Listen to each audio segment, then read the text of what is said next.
Hello, happy Epiphany. You're watching ERi-TV and welcome to English News Broadcast. These are the top stories. Epiphany Timkat celebrated today in a colorful manner.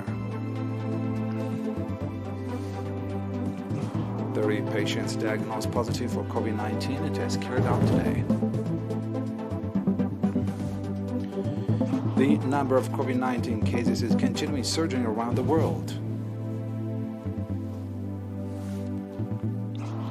Satellite images show underwater volcano along Tonga's main island.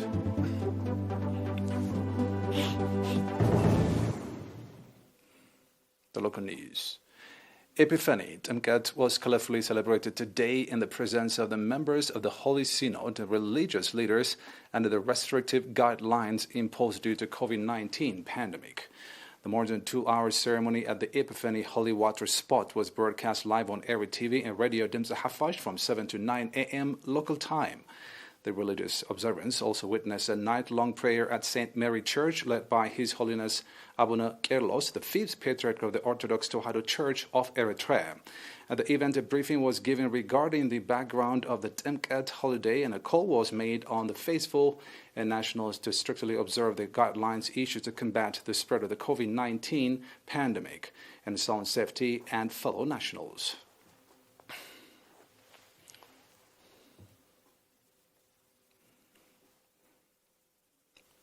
We have an announcement from the Minister of Health. 30 patients have been diagnosed positive for COVID-19 and tests carried out today at testing stations in the central region. On the other hand, 10 patients who have been receiving medical treatment in hospitals in the central region have fully recovered and are being discharged from these facilities. The total number of recovered patients has accordingly increased to 8,440, while the number of deaths stands at 89, and the total number of confirmed cases in the country to date has increased to 9,115. Minister of Health Asmara, January 19, 2022.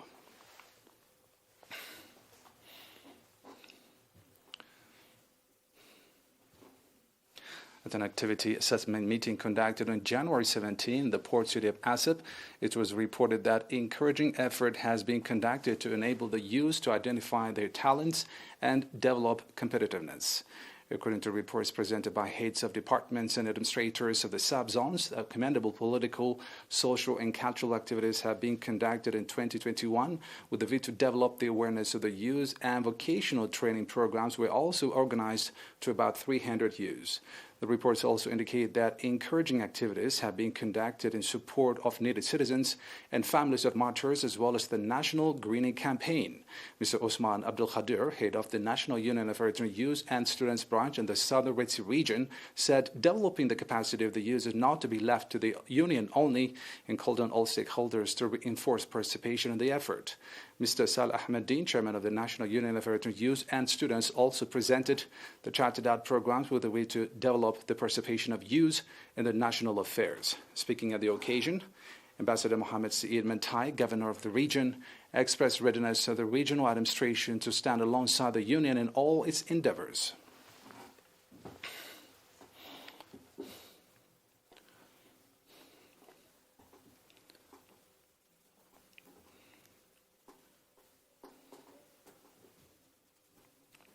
Now back with international news after a short break.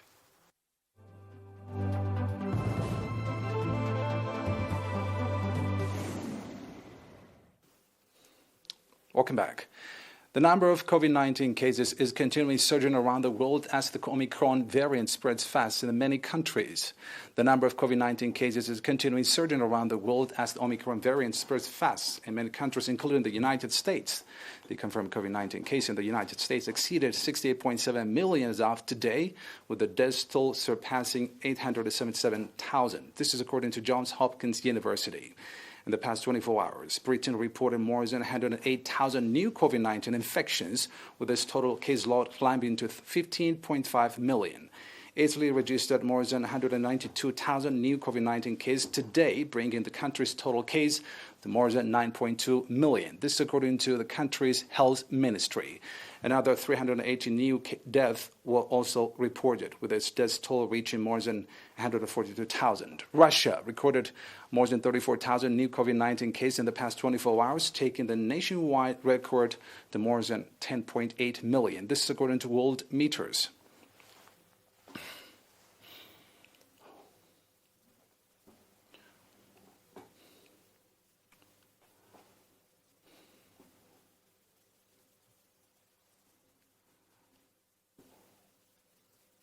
A series of satellite images showed an underwater volcano before and after January 15th's massive volcano eruption and tsunami, which caused significant damage alongside the western coast of Tonga's main island.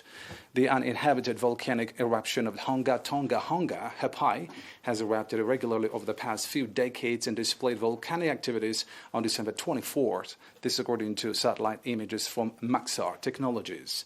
Images captured yesterday showed the volcano all but disappeared following the blast. Experts said the volcano, which erupted in 2014, had been puffing away from about a month before Saturday's eruption. Significant damage was reported alongside the western coast of Tonga's main island and outer islands today after the eruption and tsunami, but a closed airport and downed communications are hampering international relief efforts.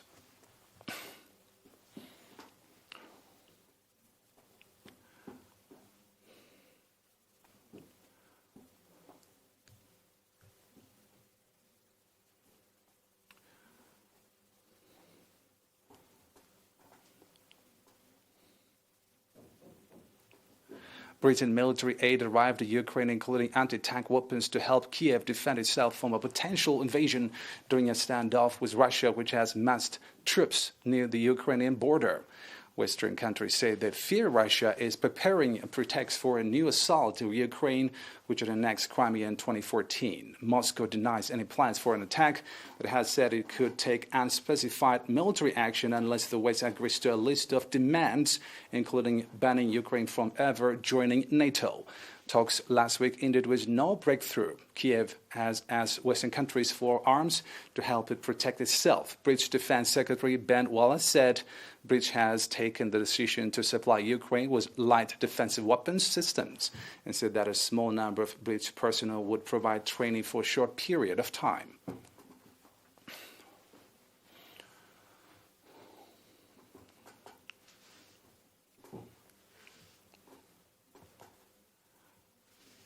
Israeli police today released a video showing its forces evacuating a Palestinian family from Sheikh Jarrah home before demolishing the dwelling of the Flashpoint East Jerusalem neighborhood of Sheikh Jarrah. The police raid was launched 2 days after a member of the Shalikh family took the roof off the house, threatening to blow it up with gas senators if they were forced out. Police had withdrawn after the standoff but returned before dawn today, saying in a statement it was enforcing a court-approval eviction order of illegal buildings built on grounds designated for school for children with special needs.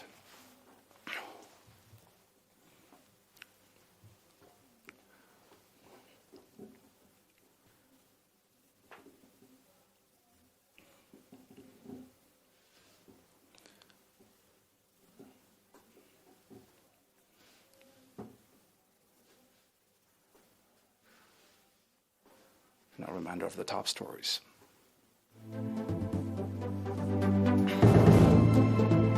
Epiphany Temcat celebrated today in a colorful manner.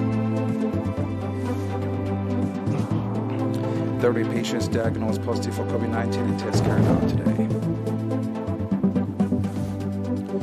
The number of COVID-19 cases is continually surging around the world.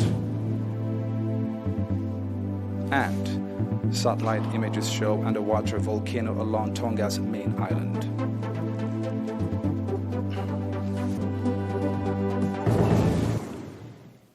That's it for today. Thanks for watching.